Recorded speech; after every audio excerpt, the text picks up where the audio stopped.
Frank Fritz was more than just a collector. He was a man with a passion, a sharp eye for treasures, and a life filled with unexpected twists. From his rise to fame on American Pickers to his struggles behind the scenes, his journey was anything but ordinary. He battled illness, heartbreak, and personal demons, all while keeping a smile on his face for the cameras. But what really happened in his final years? Join us as we uncover how Mike Wolfe finally broke his silence on Frank Fritz, and why it's bad. The journey of Frank Fritz didn't end with his passing. After Frank's death, everyone was waiting for his longtime friend from the show. They ran together to speak. Although at one point they had disagreements, Mike Wolfe finally broke his silence on Frank Fritz, and it's bad. However, we cannot talk about the end of life and the legacy that Frank left without seeing what he brought to this world.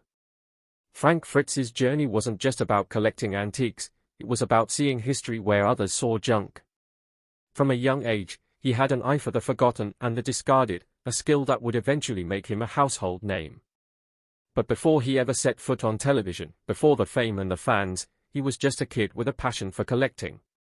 Frank was born on October 11, 1963, in Davenport, Iowa, a small town with deep American roots. He wasn't like most kids his age. While others were busy with sports or video games, Frank was searching for hidden treasures. His fascination with objects started early: coins, stamps, beer cans, old razor blades. If it had a story, Frank wanted to know it. Imagine being a young boy stepping into an old antique shop, where the air smells of aged paper and polished wood, and the ticking of grandfather clocks fills the silence. Most kids might get bored, but not Frank. He was captivated. Every item had a past, a mystery waiting to be solved. Who had held this pocket watch? What stories could an old sign tell? The past wasn't just something in history books, it was in his hands. As he got older, Frank's interest grew. His small collectibles turned into something bigger: motorcycles, dirt bikes, rare memorabilia. He spent weekends at flea markets, garage sales, and estate auctions, always on the hunt. Many people might have thought he was just a kid with an unusual hobby, but to Frank, it was something more. It was an adventure. But here's where his story takes an unexpected turn. You'd think that with his love for antiques, he would jump straight into the business. Instead, after high school, Frank took a completely different path, one that had nothing to do with collecting. For nearly 25 years, he worked as a fire inspector in Iowa, a stable job with a steady paycheck. But deep down, he never stopped being a collector. At first glance, being a fire inspector had nothing to do with collecting antiques, but in a way, it was the perfect job for someone like Frank. He spent his days visiting old buildings, firehouses, and warehouses, many of them filled with forgotten treasures. He started collecting firehouse memorabilia, helmets, extinguishers, antique fire alarms, items that told the history of the brave men who had used them. Little by little, Frank realized that his passion wasn't just a hobby.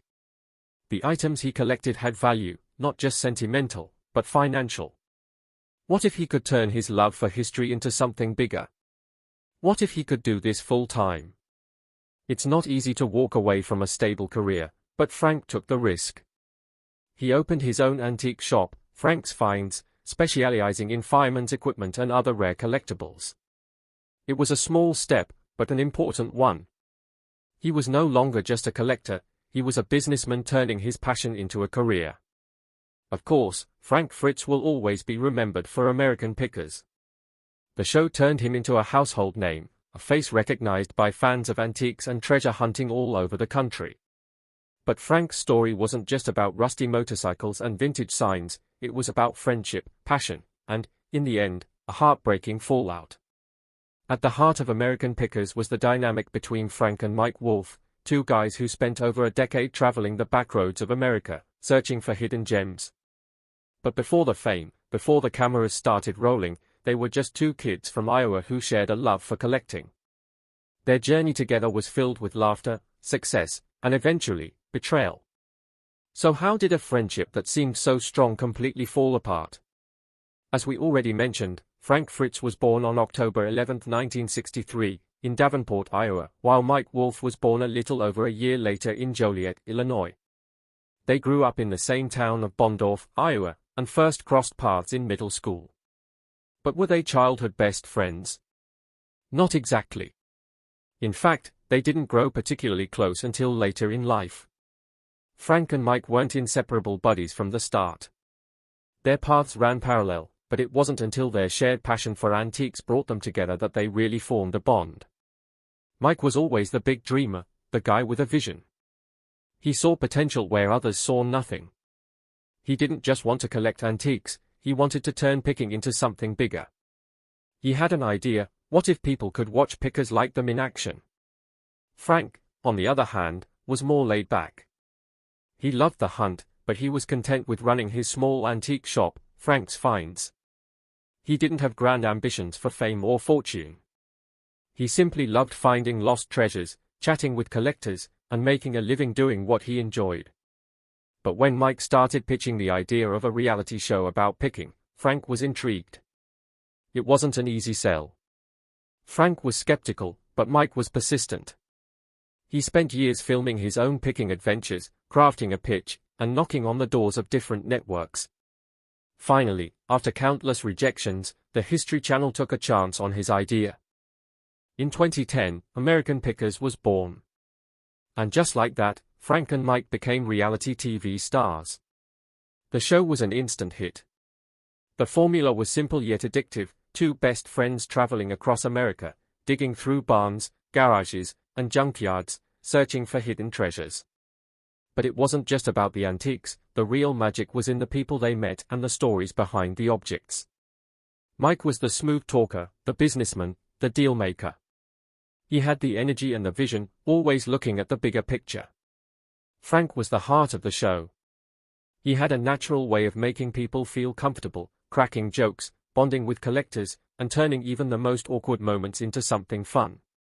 Fans loved him because he was real. He wasn't just putting on a show, he genuinely loved picking. For over a decade, the duo traveled the country, hunting for what they called rusty gold. Their chemistry was undeniable. It was like watching two brothers bicker, joke, and work together. While Mike often took the lead in negotiations, Frank had his own specialty: motorcycles. If there was an old bike buried under years of dust, Frank was the one who got excited.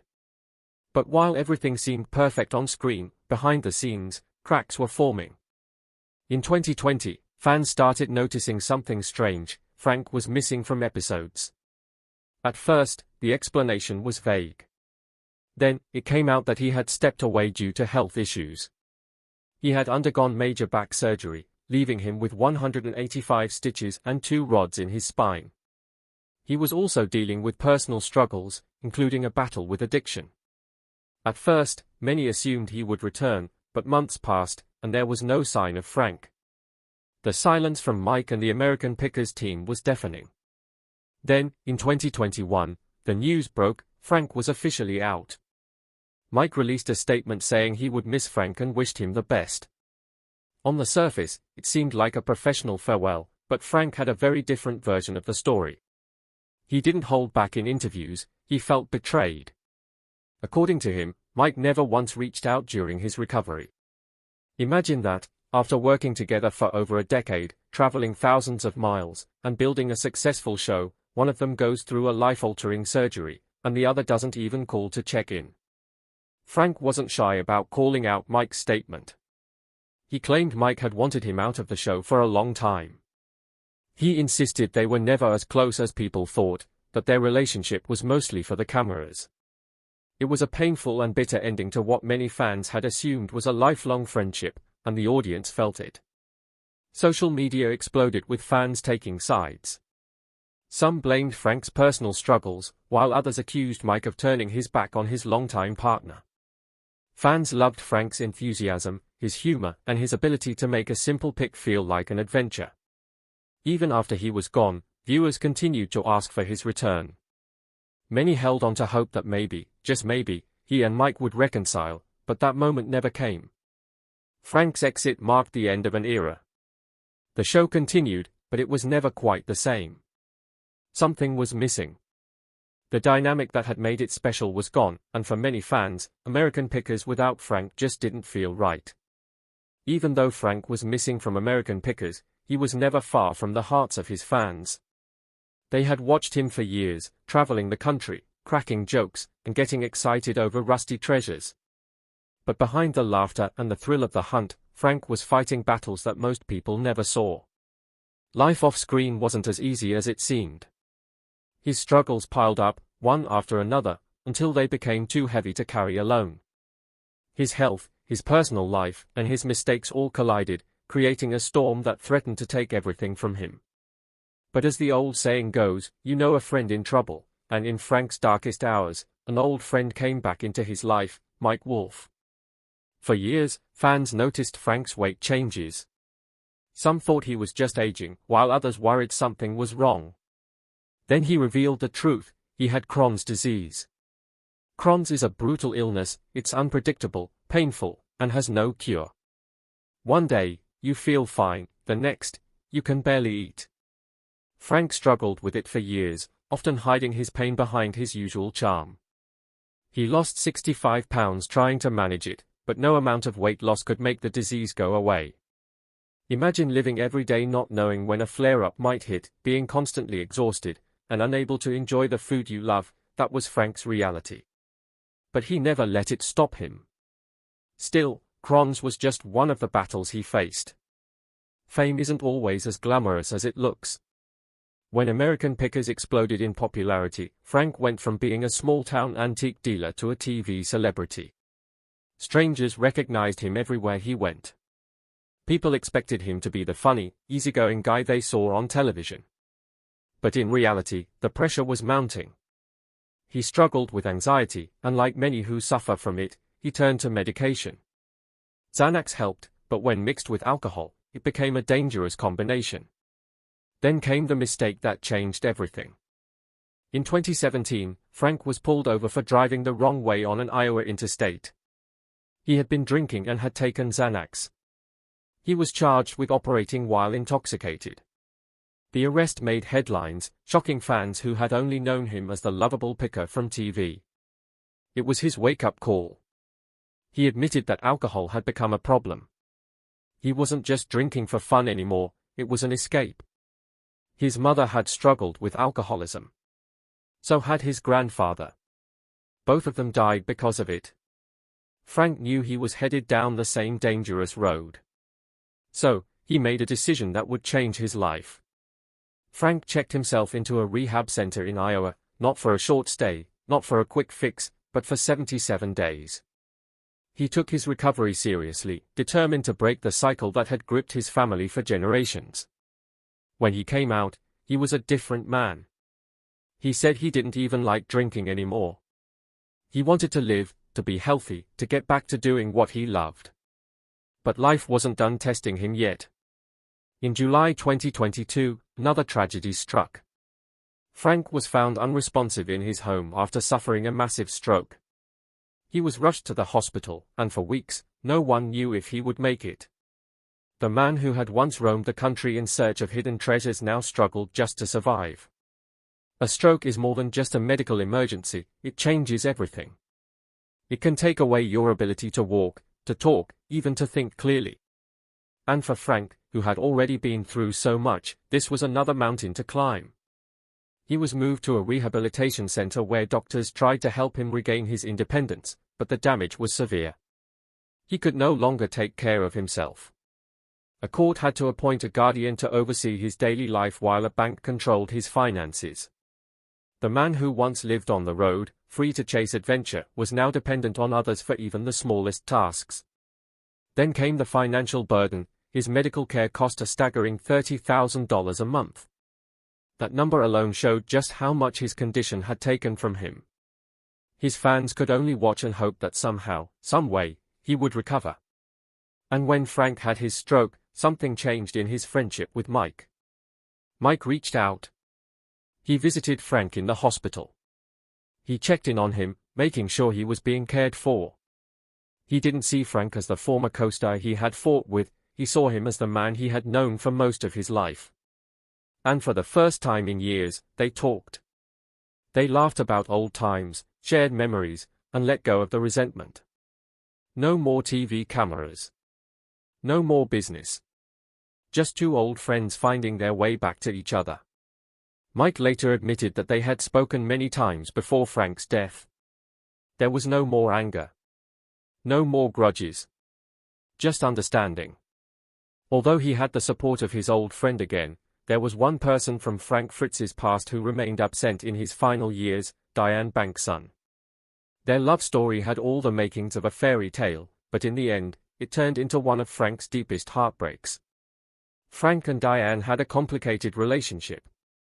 They first met when Frank was just 25 years old, and their romance lasted on and off for decades. But it wasn't until 2017 that Frank made it official. He proposed. He was ready to settle down and wanted to spend the rest of his life with Diane. The collapse of their relationship was painful, and Frank made sure he would never forget it. He got a tattoo that read, "Once a cheater, always a cheater," as a permanent reminder of the betrayal he felt. Could their relationship have been saved? Could they have worked through their problems? Maybe. But instead of finding a way forward, things only got worse.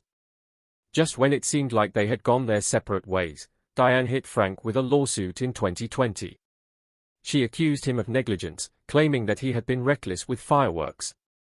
According to her, he improperly disposed of a firework in an ashtray, which later exploded, causing severe burns on her hands and arms. She suffered third-degree burns, lost her eyelashes and eyebrows, and said that Frank refused to take her to the hospital. Instead, he allegedly told her to toughen up. The lawsuit made headlines, but just a few months later, Diane dismissed the case. Still, the damage was done. Frank and Diane's love story, which had lasted for decades, had ended in lawsuits, accusations, and public bitterness. After their split, Frank sold their Iowa mansion in 2021 and moved on the best he could. Diane also moved forward with her life, announcing in 2022 that she had found love again with someone new. As far as anyone knows, Frank and Diane never spoke again before his death. Their story, once full of love and hope, had turned into a painful memory. Very soon after that, it became clear that Frank Fritz's fight was coming to an end. His body, already weakened by years of illness, addiction, and heartbreak, could no longer keep going. By September 2024, his condition had worsened, and doctors knew there was nothing more they could do. When the call came that Frank didn't have much time left, Mike Wolfe didn't hesitate. He dropped everything and rushed to Frank's side. The past didn't matter anymore, the fights, the years of silence, the things left unsaid, none of it was important now. All that mattered was being there. Frank wasn't alone in his final moments. His mother was there, a close family friend was by his side, and Mike, his old friend and picking partner, sat beside him, holding his hand. The room was quiet, no cameras, no bright lights, no television scripts, just a few people who loved Frank, waiting with him as he took his final breaths. Mike later revealed that as Frank's breathing slowed, he leaned in and whispered to him. He told him he loved him. He told him he forgave him. He told him everything was okay. After everything, the fame, the feuds, the struggles, Frank left this world not as a reality TV star, not as a celebrity, but as a man surrounded by those who cared about him. Frank's official cause of death was listed as late sequelae of cerebral infarction. In simpler terms, complications from his massive stroke in 2022 had finally taken their toll. His body had been fighting for 2 years, but the damage was too great. He also suffered from aortic stenosis, a condition that restricts blood flow from the heart. For Frank, even the simplest tasks, walking, breathing, standing, had become exhausting. Every day had been a struggle, his body slowly giving up piece by piece. In the end, it wasn't one single thing that took Frank's life. It was the weight of everything. The battles he had fought for so long had finally caught up with him. When news of Frank's passing spread, fans mourned. He had been more than just a guy on television, he was real, relatable. He was the friend you'd want on a road trip, the guy who could make you laugh even in the middle of a junkyard. He had spent his life searching for lost treasures, but in the end, the greatest treasures weren't the antiques he found. They were the friendships he made, the people he connected with, and the memories he left behind. Since Mike Wolfe had been by Frank Fritz's side in his final years, it's no surprise that he knows more about his late friend than anyone else. But recently, Mike Wolfe finally broke his silence on Frank Fritz, and it's bad. In a rare and emotional interview, Mike spoke about Frank in a way that no one had before. He admitted that Frank had been a good man, but he had made one crucial mistake, one that may have cost him everything. Frank wasn't perfect, but he only ever truly messed up once, and that was with Diane, Mike said. Then came the shocking words, he killed her the moment he sold that house. Mike wasn't talking about murder in a literal sense. He meant that when Frank decided to let go of the home he had built with his former fiancée, he also let go of his chance at happiness. Instead of fighting for his relationship, instead of taking responsibility and having an honest conversation, Frank walked away. And in doing so, he lost more than just a house, he lost the one person who might have been there for him when everything started to fall apart. According to Mike, Diane had wanted more than anything to try again, to give their love another shot. But that never happened. And maybe, just maybe, if she had been there, Frank wouldn't have faced his battles alone. Maybe he would still be alive today. That was his real mistake, Mike admitted, not his health, not his struggles, but letting her go. Do you believe in second chances in love? Can lost relationships ever truly be repaired? Let us know in the comments and subscribe to our channel for more.